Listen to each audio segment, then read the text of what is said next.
people such as you that'll bring this revolution in this country for justice.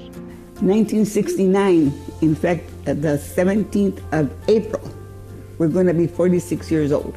There were the organizers, Alfredo Gutierrez, Gustavo Gutierrez, and Joey Lopez. The community really enjoyed listening to what they wanted to do. They listened to what they needed, which is the main thing.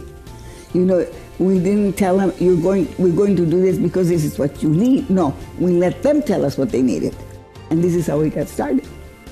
Working together with the community, getting them started and doing the things that they needed. Chicanos por la Causa is an organization that evolved from the Chicano movement, from a young group of Latino, Latina, Mexican Americans that really wanted to make a difference in our community.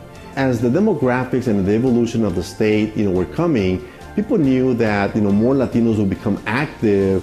But in those days, when you have a community that didn't have a voice, people got tired of being overlooked.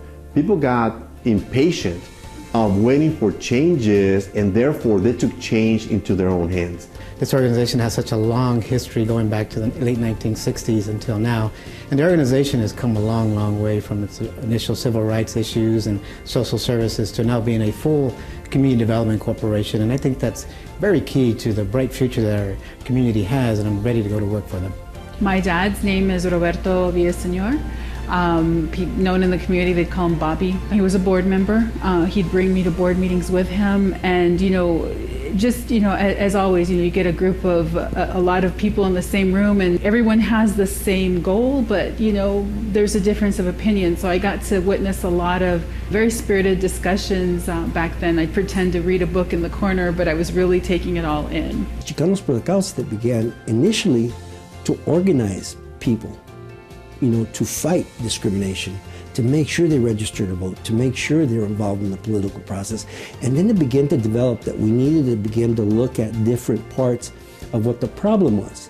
Economic development, housing, education, health. You have this population that is not just part of the fabric of Arizona, but it's also a growing population that in the next 5-10 years, its buying power is going to be so relevant that as the economy goes and the growth of the Latino population, that's how Arizona will continue to grow in years to come. I'll always have a connection to Chicanos por la Causa because I see Chicanos por la Causa as being a force for change in the community. People want to work with CPLC because we deliver, and at the same time, we're helping our community. There have been many people who have made many sacrifices to get it where it's at.